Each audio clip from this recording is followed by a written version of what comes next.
और फोनों का एक साथ जमीन पर गिरने का धमाका हुआ। एक सेकंड के लिए किसी ने कुछ नहीं कहा। चारों बस एक दूसरे को घूर रहे थे।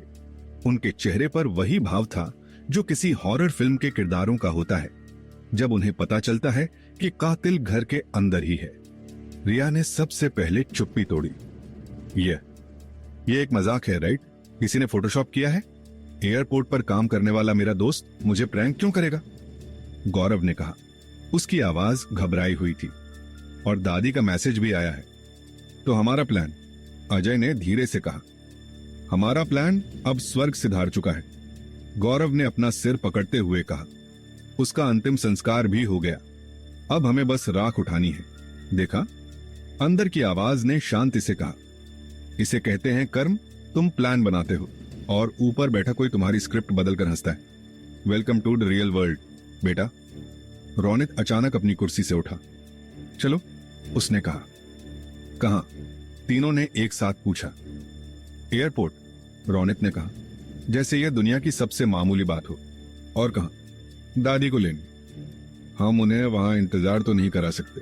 उसके शांत रवैये ने बाकी तीनों को भी जैसे होश में ला दिया। यह पैनिक करने का नहीं, एक्शन का समय था।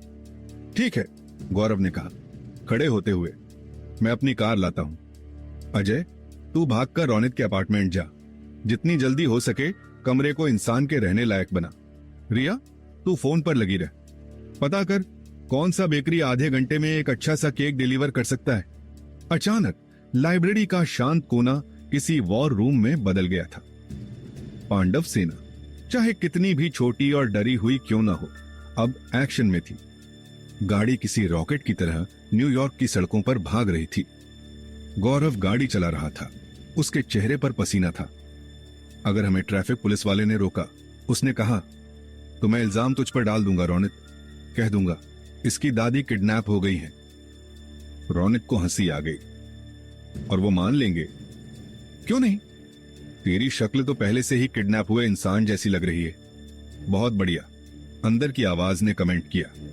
एक तरफ दादी का ड्रामा, दूसरी तरफ आर्यन का एक्शन, और अब एक पुलिस केस भी। तेरी लाइफ तो पूरी ब्लॉकबस्टर फिल्म बन गई है। बस इंटरवल में पॉपकॉर्न की कमी है। रिया, केक का क्या हुआ? रौनित ने पूछा। एक बेकरी तैयार हो गई है, रिया ने फोन से नजरें हटाकर कहा। पर वो कह रहे हैं कि इतनी जल्दी में वो केक पर बस वेलकम लिख सकते हैं। वेलकम दादी लिखने का टाइम नहीं है। चलेगा, रौनित ने कहा। कम से कम यह तो नहीं लगेगा कि हमने किसी और की पार्टी का बचा हुआ केक उठा लिया। गाड़ी एयरपोर्ट के अराइवल सेक्शन पर आकर रुकी। रौनित ने गहरी सांस ली और दरवाजा खोला। यह किसी परीक्षा के हॉल में घुसने जैसा था। वह अंदर घुसा और भीड़ में अपनी नजरें दौड़ाने लगा। और फिर उसने उन्हें देखा। एक बेंच पर एक बहुत ही प्यारी सी गोल मटोल सी बूढ़ी औरत बैठी थी, जिसने चमकीले पीले रंग की साड़ी पहनी हुई थी। उसके सफेद बाल एक गोंद जुड़े में बंधे थे और उसकी आंखों में एक शरारती चमक थी। उसके गले में वही गेंदे की माला थी और उसके बगल में दो बहुत बड़े सूटकेस रखे थे, जिन पर गुलाबी फूलों के स्टिकर लगे थे। वह देखने में बिल्कुल वैसी ही लग रही थी जैसी दादी को होना चाहिए, प्यार और दुलार की मूर्ति। पर रौनित जानता था यह मूर्ति बोल भी सकती है, और जब बोलती है तो बड़े बड़ों की बोलती बंद कर देती है। दादी! वह दौड़कर उनके पास गया। आ गया मेरी जान। दादी ने उठकर उसे गले लगा लिया। उनके गले लगने में घर की खुशबू थी, मसालों और ममता की। एक पल के लिए रौनित अपना सारा डर, सारी चिंता भूल गया। उसे लगा जैसे वह फिर से 5 साल का हो गया है, जो अपनी दादी की गोद में छिपा है। कैसा है तू? कितना दुबला हो गया है? उन्होंने उसके गाल खींचते हुए कहा। खाना नहीं खाता क्या टाइम पर? यह भारतीय दादियों का राष्ट्रीय सवाल था। खाता हूं दादी, रौनित ने मुस्कुराकर कहा।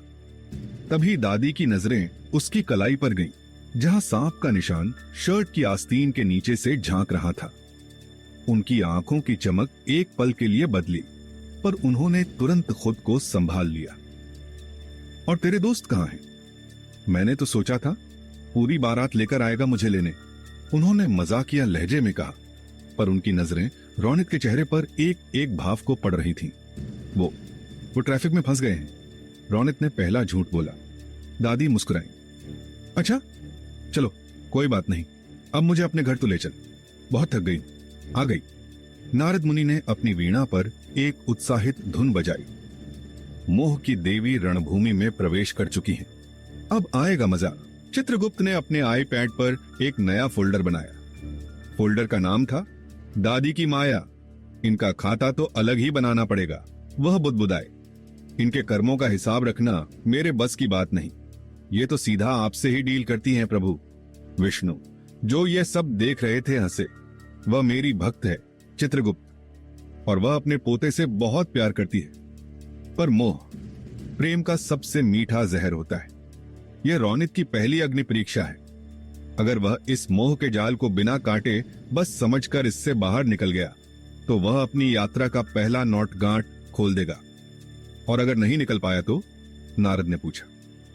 तो यह जाल उसे हमेशा के लिए बांध लेगा, विष्णु ने शांति से कहा, और उसकी आत्मा उसी चक्र में फंसी रह जाएगी। रौनित का अपार्टमेंट 5वीं मंजिल पर था। जैसे ही दादी ने दरवाजे के अंदर कदम रखा, उन्होंने एक गहरी नाटकीय सांस ली।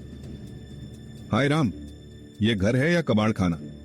उन्होंने कमरे के चारों तरफ नजरें दौड़ाते हुए कहा, जहां अजय ने मुश्किल से सारा सामान ठूंसकर एक कोने में छिपा दिया था। वो मैं बस सफाई करने ही वाला था, रौनित ने कहा। दादी ने उसके गाल पर हल्के से थपकी दी। कोई बात नहीं, अब मैं आ गई हूं ना, सब चमका दूंगी। पहले मुझे यह बता, मेरा कमरा कौन सा है? रौनित उन्हें अपने कमरे में ले गया, जिसे अजय ने 5 मिनट में किसी 5 स्टार होटल के कमरे जैसा बनाने की नाकाम कोशिश की थी। दादी ने बेड पर बैठकर सूटकेस खोला। जा, मेरे लिए 1 गिलास पानी लिया, उन्होंने कहा। रौनित किचन की तरफ मुड़ा। तभी दादी ने पीछे से बहुत ही सामान्य तरीके से, जैसे वह मौसम की बात कर रही हो, एक सवाल पूछा। अच्छा बेटा, ये बता। रौनित रुक गया। तेरे पापा की वो जो घड़ियों की फैक्ट्री थी, वो अभी भी चल रही है या उन लोगों ने उसे भी बेच दिया? रौनित अपनी जगह पर जम गया। उसके कानों में दादी के शब्द किसी बम की तरह फटे। घड़ियों की फैक्ट्री? कौन सी फैक्ट्री? उसे तो बचपन से यही बताया गया था कि उसके पापा एक मामूली नौकरी करते थे, कि उनके पास कभी कोई बिजनेस था ही नहीं, कि वे गरीब थे। उसने धीरे से पलटकर दादी की तरफ देखा। दादी अपने सूटकेस से एक शॉल निकाल रही थी। उनके चेहरे पर वही भोली प्यारी सी मुस्कान थी, पर रौनित को उस मुस्कान के पीछे पहली बार कुछ और दिखाई दिया। एक गहरा रहस्य, एक बहुत ही सावधानी से बुना हुआ जाल। और वह समझ गया, यह तबाही नहीं थी, यह साजिश थी। एक पल के लिए रौनित को लगा जैसे उसके कानों ने उसे धोखा दिया है, जैसे उसने कुछ गलत सुन लिया है। कौन सी फैक्ट्री दादी? उसने बहुत ही धीरे से पूछा, अपनी आवाज को सामान्य रखने की पूरी कोशिश करते हुए। दादी ने शॉल को तह करके बेड पर रखा और उसकी तरफ देखा। उनकी आंखों में अब भी वही भोलापन था, पर उनकी मुस्कान थोड़ी फीकी पड़ गई थी। अरे वही कालचक्र वाली, तेरे दादाजी ने शुरू की थी। तेरे पापा उसे आसमान तक ले गए थे। न्यूयॉर्क के सबसे बड़े घड़ी बनाने वाले थे वो। कालचक्र, यह नाम रौनित ने पहले कभी नहीं सुना था। उसके दिमाग में हजारों सवाल एक साथ दौड़ने लगे। अगर उसके पापा इतने बड़े बिजनेसमैन थे तो वो इस छोटे से टूटे फूटे अपार्टमेंट में क्यों रह रहा है? उसे हमेशा से यह क्यों बताया गया कि वे गरीब थे? और सबसे बड़ा सवाल, ये झूठ उससे क्यों बोला गया? देख रहा है, अंदर की आवाज ने फुसफुसाया। मैंने कहा था ना, तेरी लाइफ एक फिल्म है और ये इंटरवल के बाद वाला ट्विस्ट है। अब बस ये पता लगाना बाकी है कि विलेन कौन है। दादी, आप क्या कह रही हैं? रौनित ने कहा। उसकी आवाज अब कांप रही थी। मुझे तो हमेशा यही पता था कि पापा एक छोटी सी कंपनी में अकाउंटेंट थे। दादी ने एक गहरी सांस ली। वह उठी और उसके पास आई। उन्होंने उसका हाथ अपने हाथों में ले लिया। उनके हाथ गर्म थे, पर उनकी पकड़ में एक अजीब सी मजबूती थी। बेटा, कुछ बातें समय आने पर ही बताई जाती हैं, उन्होंने धीरे से कहा। हमने तुमसे यह सब छुपाया क्योंकि हम तुम्हें सुरक्षित रखना चाहते थे। सुरक्षित? किससे? रौनित ने लगभग चिल्लाते हुए पूछा। आप लोग मुझसे क्या छुपा रहे हैं? दादी की आंखों में एक पल के लिए दर्द की एक लहर दौड़ी। उन लोगों से जिन्होंने हमसे हमारा सब कुछ छीन लिया, जिन्होंने तेरे पापा को। वह रुक गई, उनकी आंखों में आंसू आ गए थे। रौनित का दिल धड़कना भूल गया। पापा को क्या दादी, पापा को क्या हुआ था? उनकी मौत एक एक्सीडेंट में नहीं हुई थी, है ना? दादी ने कुछ नहीं कहा। उनकी खामोशी रौनित के हर सवाल का जवाब थी। उसका सिर घूमने लगा। वह पास की कुर्सी पर बैठ गया। उसका पूरा बचपन, उसकी पूरी पहचान एक झूठ पर बनी थी। वह एक गरीब अनाथ लड़का नहीं था। वह किसी अमीर शक्तिशाली इंसान का बेटा था, जिसके साथ कुछ बहुत बुरा हुआ था। कौन थे वो लोग दादी? उसने पूछा। उसकी आवाज में अब गुस्सा और दर्द दोनों था।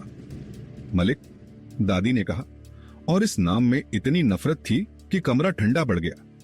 विक्रम मलिक, तेरे पापा का सबसे अच्छा दोस्त, उनका बिजनेस पार्टनर और उनका सबसे बड़ा दुश्मन। विक्रम मलिक, यह नाम रौनित ने सुना था। न्यूयॉर्क का सबसे बड़ा, सबसे क्रूर रियल एस्टेट टाइकून। एक ऐसा इंसान जिसके बारे में कहा जाता था कि वह अपनी सफलता के लिए किसी भी हद तक जा सकता है। मिल गया विलेन, अंदर की आवाज ने कहा। कहानी अब पूरी हो गई है। हीरो, हीरोइन, विलेन और एक साइडकिक दोस्त। अब बस क्लाइमेक्स बाकी है। पर उन्होंने ऐसा क्यों किया? रौनित को समझ नहीं आ रहा था। पैसे के लिए, ताकत के लिए, दादी ने कहा। उन्होंने तेरे पापा को धोखा दिया। पूरी फैक्ट्री, सारा बिजनेस, सब कुछ अपने नाम कर लिया। और जब तेरे पापा ने आवाज उठाने की कोशिश की तो उन्होंने। दादी फिर से रोने लगी। रौनित के अंदर कुछ टूट गया। गुस्सा, दर्द, नफरत और एक अजीब सा खालीपन, सब एक साथ उस पर हावी हो गए। उसने अपनी कलाई को देखा। सांप का निशान फिर से धीरे धीरे धड़कने लगा था, जैसे वह इस कहानी को सुनकर जाग गया हो, जैसे वह इस नफरत को पहचानता हो। तभी दरवाजे पर घंटी बजी। स्वर्गलोक में सन्नाटा था। नारद मुनि की वीणा खामोश थी। चित्रगुप्त का आईपैड बंद था। तो यह है इसका कर्म, चित्रगुप्त ने धीरे से कहा। पिछली जिंदगी का धोखा इस जिंदगी में फिर से सामने आ खड़ा हुआ है। चक्र पूरा हो रहा है। विष्णु ने आंखें बंद कर ली, जैसे वह रौनित के दर्द को महसूस कर रहे हों। यह मोह की गांठ नहीं है नारद, यह धोखे की गांठ है, अधर्म की गांठ। इसे काटना बहुत मुश्किल होगा। इसके लिए उसे सिर्फ सच्चाई नहीं, शक्ति भी चाहिए होगी। पर शक्ति कहां से आएगी प्रभु? नारद ने पूछा। लड़का तो टूट चुका है, शक्ति भरोसे से आएगी, विष्णु ने कहा। उसे सीखना होगा कि किस पर भरोसा करना है और किस पर नहीं। उसकी अगली परीक्षा यही है। रौनित ने दरवाजा खोला। सामने गौरव खड़ा था। उसके हाथ में एक बड़ा सा केक का डिब्बा था, जिस पर वेलकम लिखा था। उसके पीछे अजय और रिया थे। उनके हाथों में गुब्बारे और स्नैक्स के पैकेट थे। सरप्राइज! तीनों ने एक साथ चिल्लाने की कोशिश की, पर रौनित का चेहरा देखकर उनकी आवाज गले में ही अटक गई। क्या हुआ? गौरव ने घबरा कर पूछा। सब ठीक तो है? रौनित ने कुछ नहीं कहा। वह बस उन्हें देखता रहा। उसके दोस्त, उसकी पांडव सेना, क्या वह उन पर भरोसा कर सकता है? क्या वह उन्हें इस खतरनाक खेल में शामिल कर सकता है? दादी कमरे से बाहर आई। अरे, तुम लोग आ गए, आओ अंदर आओ, उन्होंने मुस्कुराकर कहा। तीनों दोस्त अंदर आए, पर उनकी नजरें रौनित पर ही टिकी थीं। वे समझ गए थे कि कुछ बहुत बड़ा, बहुत गलत हुआ है। दादी ने केक का डिब्बा लिया। वाह, तुम लोग तो बहुत तैयारी करके आए हो, चलो केक काटते हैं। वह किचन की तरफ बढ़ी। गौरव धीरे से रौनित के पास आया। क्या हुआ भाई, बता मुझे। रौनित ने उसे देखा। उसकी आंखों में एक सवाल था। क्या तुम मेरा साथ दोगे इस लड़ाई में, जो अब सिर्फ मेरी नहीं रही? गौरव ने बिना कुछ कहे बस अपना हाथ उसके कंधे पर रख दिया। उस एक स्पर्श में सारे जवाब थे। रौनित ने एक गहरी सांस ली। उसने अपनी पहली गांठ खोल दी थी। धोखे और अकेलेपन के अंधेरे में उसे भरोसे की पहली किरण मिल गई थी। तभी किचन से दादी की आवाज आई। अरे रौनित, जरा यहां आना, ये केक तो बहुत अजीब है। रौनित और गौरव किचन की तरफ भागे। दादी केक के डिब्बे को घूर रही थी। केक पर क्रीम से वेलकम लिखा था, पर उसके नीचे किसी ने लाल रंग की क्रीम से बहुत ही भद्दी लिखावट में एक और शब्द लिख दिया था। बर्बादी।